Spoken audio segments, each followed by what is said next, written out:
You know, I feel like you just don't cuss that much because you edit, but when we start to edit, it's I'm going to be cussing all the hell and back, yeah.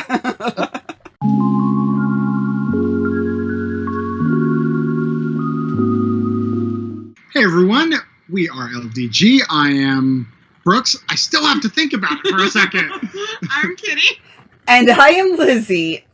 Oh man, the name's the hardest part. And we are doing an unboxing of Old Salt. We're very excited about this game. Very cool ocean, ship fighting, D&D kind of set war game. Very cool. Super cool. Yeah. So Liz, you're going to send us to the table? Check us to the table. I will. Okay. Oh, Okay. and your violent stabbing. I'm always fine. Yes, and no creeping on our address. I mean, Their come on. address is New York. It is. I'll edit that in. It is.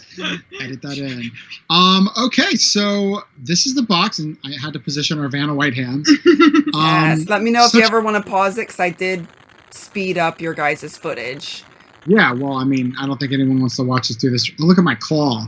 Oh, it's like it's scarily going towards that knife in the background. That knife made me very nervous when I watched this the first time. I was going, "Are you okay?" We'll use a bigger knife next time, I promise. We can make that happen. Yeah, it's like mimicking the octopus. It is. I love that. Yeah. Something. So the box is really pretty artwork. It's kind of rustic looking. Yeah, it's gorgeous. And the rulebook is super thorough. It's, as you can see, as it flips through. Lizzy, I know we had the copy on our end, which is why we're doing it this way for you, so you get to see it. Yes. But each character is outlined beautifully. There's the ones that Kitty usually is, the green one, even though green is my color. Thank you very much. I know, I swooped in and there's space for notes. I noticed that. I was like, what are you going to take notes on? Like, Brooksy beat our... But... I was trying to think of a family-safe word for that. So that I didn't have to, put no in there. But it's so good. Here, I'll give you the opportunity. Off. No! So yeah, I think the note section, if you could pause for just a second. Yeah.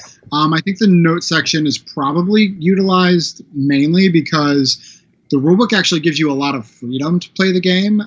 Yeah, lots of options. Like you can even choose how much money you got as a group instead of going with the recommended. Yeah, they give you the recommended outline, and then you kind of have freedom if you want to tailor it the way that your game group likes the game best, which is kind of cool. We've never played it tailored. We've only played it the way it's supposed to be and have just absolutely adored the game as it is anyway. But it gives you a lot of freedom. Like, I know one of the games we played a lot, Escape, we used to have like a perfect build that we wrote on a piece of paper and then slid in the rule book. So like a perfect build built into the rule book already is kind of a nice little touch. Yeah, right. Yeah. It's a nice little section that a lot of rule books don't have, because I can't tell you how many times we've done like index cards with quick rules or reminders or things we want to make sure that are part of the game every time. So yeah, I think you could also kind of, if you got super into role playing it too, maybe that's part of the notes too. Yeah, I mean, it is based off kind of the lore of D&D. Tim, the creator, said it was kind of an inspiration for the design of the characters. So yeah, if you wanted to kind of import your character, I suppose from D&D, it would work perfectly. So yeah, that's cool. Yeah, that is cool. And this next part made me super nervous. Tell me about it. I was the one with the sharp object near the... Oh, you mean when we dumped the box? No, the sharp object cutting open the plastic for the game. I'm like, don't cut the board. Yeah, if you can pause it for a second, once it opens the board complete. Oh, that's a good shot. This is actually a review copy that we received.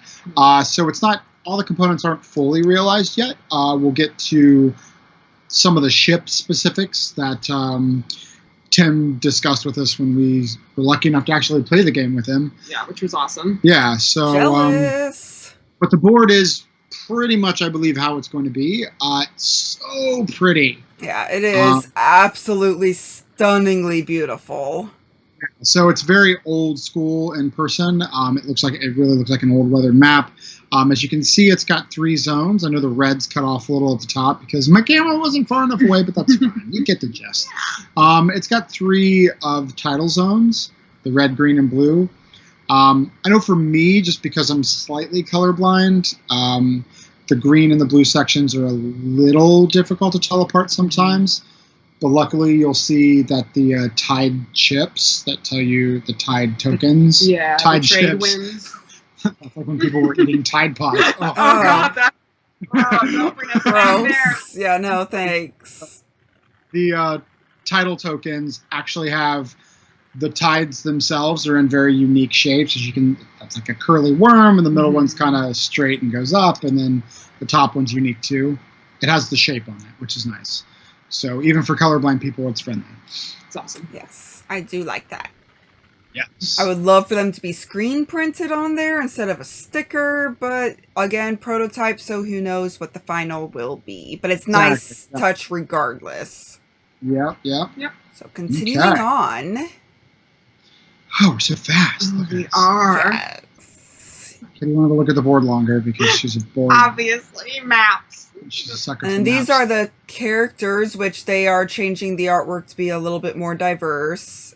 Yeah, if you want to pause really quick, I believe so. We spoke with the designer about the diversity of the artwork, because it's not quite as diverse as we'd like to see.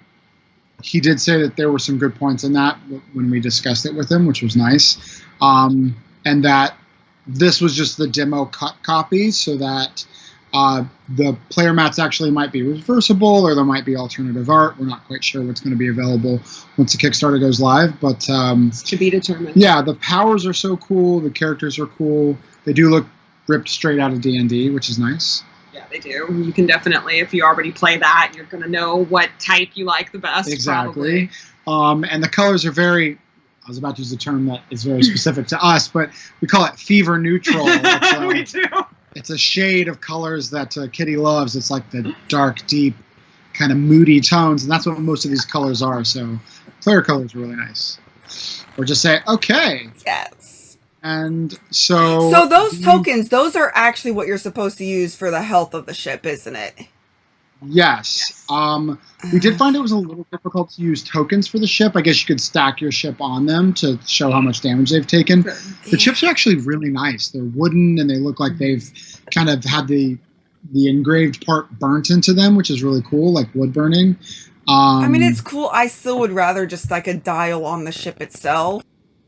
Yeah, like a dial on the bottom might be cool, but then again, since this is so very much an early prototype... Yeah, well, and that would probably be really expensive for a first-time producer to be able to do. We found it was just as easy to put a single dice on the back of the ships that had been damaged and just track the dice. They just sit on the back of the ship. Yeah, it really fit nice. perfectly. Yeah, it almost just including dice, maybe cool themed, like counter dice, bone-looking dice that you could use as a counter just for the back of the ship. Yeah, that would be cool, and like it could be a 6-sided dice because the Leviathans go up to 8. They do, but you could just put it on 2 and then just know that you need to maybe put it on 2 and then have one of those tokens underneath, and then you remove the token when it goes past. Exactly. Yeah. I mean, that's what we do for Gloomhaven. Or have 2 little chips that sit on top of your die. I don't know, something to indicate the extra health for that. But it was really easy when we used dice. But the chips are so cool in the map. They are really nice. Okay. And there was attention to detail on that kind of stuff. He wanted to make it very kind of authentic to the theme, very rustic looking. It's really cool. Yeah, and now we get to see all the different ships. Yeah, so these are the ship bases that we're flying through. There's different ship types. They all have different powers. So what he's planning on doing is making the mast have a sail that will actually flip over from a used to an unused side, seeing how on your turn you move all of your ships on your turn. So it makes it so that you can tell what's been used and what hasn't really easily. As you can see, they're kind of wooden tokens as of now. Right. And with that upgrade, I feel like that'll feel like super thematic and epic to just be like, for sure. okay. Yeah, like, moved it. And then flip the sail to the use side. Very cool idea. I think that'll be great if they can execute that. For sure. I mean, it's not hard to keep track of your ships, but it is a nice feature in case, like us when we're gaming, we just stop to talk for a little while about what we're doing. It makes it nice to keep track of it. Yeah. It is, though. We always just did one island at a time, and it was pretty easy. We just had to make sure we weren't stopping and talking in the middle of someone's turn. Oh, it's so hard sometimes. So hard. And right there in my right hand, you can see the kind of, if I weren't hugging them with my hands so much. I think they get a little bit better. Yeah, there. There you go. Oh, those are, well, I wasn't able to pause it in time. That's fine. Those are the Tidal tokens. Those are what has the printed Tidal region on it, which helps with movement during the game. You get a movement boost if you're in it. So it's nice that they're colorblind friendly and that you don't have to rely on just knowing if it's red, green, or blue. So. Yeah, which is very nice. So those bags are like velvet bags for each ship, mast. They do look really nice, especially considering prototype. You wouldn't expect it to be that nice. Yeah, and they are, he said those are even temporary. They're just like kind of velvet bags. But he is going to have colored bags for each type because each faction has their masts, their bases, their tokens that are unique to them. And as you can see, they're all different. And you wouldn't want a big hodgepodge of tokens in there. Yeah, I mean, gamers would definitely put them in individual baggies regardless, but that is a definite nice touch. We'll have to take a picture of what my Virgo-ness did at the end. I bagged it the way I would like to bag a game, so it's very organized now. We could put that on B-roll in here when I go to edit this, which I know how to do now. Yes, and now you guys are going through the rule book some more. I know you guys touch on the ships here shortly. Yeah, to stop and show you just a little bit. So if you want to pause there, the rulebook is very explicit, which is nice. It is. There's really isn't a lot of rules overhead. The rulebook is kind of bulky, but it's because there's lots of examples, lots of options. A full page for each faction. A full page for each faction, which is essentially broken down on the faction card as it is. And then a page for each ship type, and that's a comprehensive view of the different ship types, which is really cool because they each have their strength and weakness. Some have range, some have toughness when it comes to health. We all have our favorites with them. We do. Yeah, I really like the Zealots because they get a free attack. Yeah. Like you move, you attack, and then you do your full attack, and it's really nice. It is. And I have a struggle between them and the Marksman, which is the yellow. Because they can go far away. They're really far. They do have a dead spot in front of them, but it's just so cool. They're so thematic. They're so and cool. yours is probably the Leviathan. I do love me my big tough ship. I mean, you did enjoy the hazard a little bit too. That idea, it's just like it'll blow itself up and the ones around it when it does get the killing blow, which is unique. Hazard is a very strategic ship to play. It's very cool. You got to be careful though. When we played with the designer, I remember I was reckless and tried to just float over there and blow stuff up. And it doesn't work that way. You have to be strategic with it.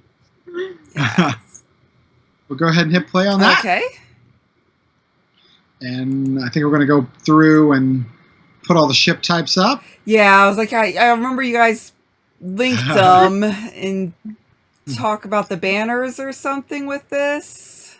Yeah, we just show that the temporary banners and what it looks like as of right now, and then kind of curious. I can't wait to find out what the used and not used and available side are going to look like if he does make the flippable mast. I think it'll be so unique and so cool. Yeah, awesome. I'm really looking forward to that mechanic, however that gets added.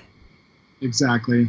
I feel like probably a little plastic clip or something to hold it as it just rotates over. He said he wanted it to be sturdy though, so that's that balance that game designers deal with, isn't it? That making it practical, making it cool, making it last a while. Affordable. Exactly. Yeah, and that in today's day and age, that affordability is a big factor. Exactly.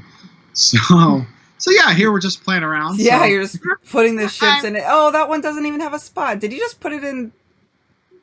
And then we're gonna pew each other here in a little bit. Yeah, we made our own game.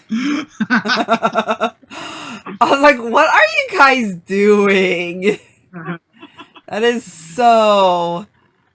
And then you just show them on the board some, which is kind of pretty. Yeah, so they matter which way they face. So for remote play, we found that using our little hex tool that we use works really well. And then numbering or lettering the islands. So we can go, like the one over there by the rule book where my hand is, that's A, and then you have B and C and so forth. Yep. For ease, if you're doing it remotely like we do, you're like, I'm moving, out my 6, or I'm conquering island C, or, yeah, exactly. Which is nice. So it's just so cool once you're on the board. You act like a little kid. You, just you little old salt. That was so funny. Sorry. It brings it out of me. It's just, it's so fun. It's so thematic. And when you're in there doing it, I know Kitty gets violent when she's doing it. But, yeah, she definitely, wowzers. Okay, so, and then putting that away, the saying, where Old Salt comes from, is so cool. So that's that right there. The legend holds that Old Salt was a teller of stories to sailors during long voyages across the open waters. Each battle you wage is a tale recounted by the Old Salt for centuries to come. I mean, that is a really cool saying. I hope that is not the back of the box, though. It's not. It's temporary, but that's just the placeholder for the back of the box right now. It's just, they actually had a different name for the game originally, and this one is just so much better. I think Old Salt is so cool and textural of a name. It's like visceral. Yeah, that's a cool kind of tale, a piece of history that I didn't even, I'd never heard of. I never heard of that either. Afterwards. Yeah, so, I mean, it's a cool little piece of trivia. Yeah, I like it. It is really nice. And again, review copy. That's definitely a prototype. So not final artwork, not final components. The entire game could change. And why are you putting your thing back in? Not final insert, not final anything. And yay! So that was it. That's my very stressed looking hooray hand. We're done. Yeah, I'm excited. I really am looking forward to the Kickstarter coming for this because Kitty has been falling in love. If you haven't watched our top 10, go watch that. Non-spoiler, spoiler, this game is already on it for her. That's how great it is. That's a shining endorsement. It got there right when we first played it, even just with Jim on TTS. I just really dig it. It's just so much fun. It's so quick. For such a big, you would think those big kind of clunky war games are slow and boring. It's just fast, and you get to move your entire fleet. Like a grown-up battleship. It is. It's so cool. And the powers are unique. I think there's tons of replayability. Definitely one of the, the favorite games of the recent ones we've play tested. So so cool.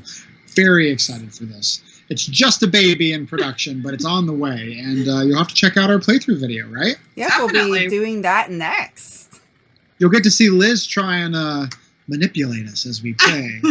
I never manipulate. It'll be Brooksy will be trying to forge an alliance and keep Kitty and I fighting each other so that he could go around and swoop up islands just like last time, but we are smarter than that. So Kitty, you and I are in an alliance this time. I would never. I just had a nice conversation, and I gave advice. I have grown as a person, and I am stronger than yesterday, and you're not going to do that to me this time. Okay, we'll see. So we're going to be in an alliance, right, Kitty? Possibly. I would just like to say, I even beat the designer, Tim. So I'm the undefeated champion of this game as of now. So. Okay, Lizzy, now we're definitely in an alliance. You and I, all the way through until I beat you. I mean, all the way through until you beat me. She's the queen of not only pandemic, but backstabbing. So just... I don't know. Although, do watch out. Rado and I are going to be doing a video soon. Excited for all of this. So much. So check out Old Salt. It is so cool. So cool. As soon as it's available to check out.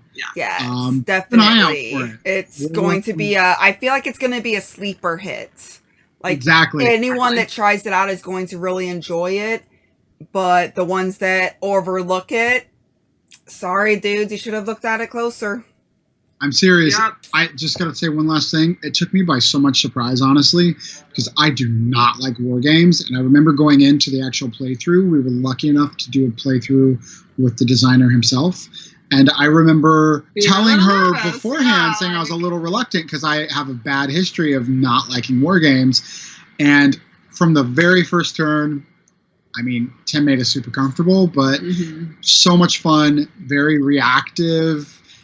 There's so much about interacting with the other players and like forging fake alliances or real ones or making it seem real and changing your mind. And there's so much richness to that such a great game. So very happy. So thanks for unboxing that with us. Thank you. Check out our playthrough. Definitely. And until next time when you do that, just remember to have fun. Oh, yeah, be present. Make an alliance. And be you. Okay, my time to shine. All right. Thank you, everyone, for watching. We're LDG. If you have any questions, comments, concerns, and you're just angry, you can show up at Liz's house. Okay, we're going to stop you right there. If you have any questions, comments, or concerns, feel free to reach out to us. We would love to hear from you. Also, if you find any value in our content, please like, comment, and subscribe. Let a family or friend member know that we exist. That way we can help grow our channel and bring remote gaming to a table near you. You're my friend member. You're my friend member.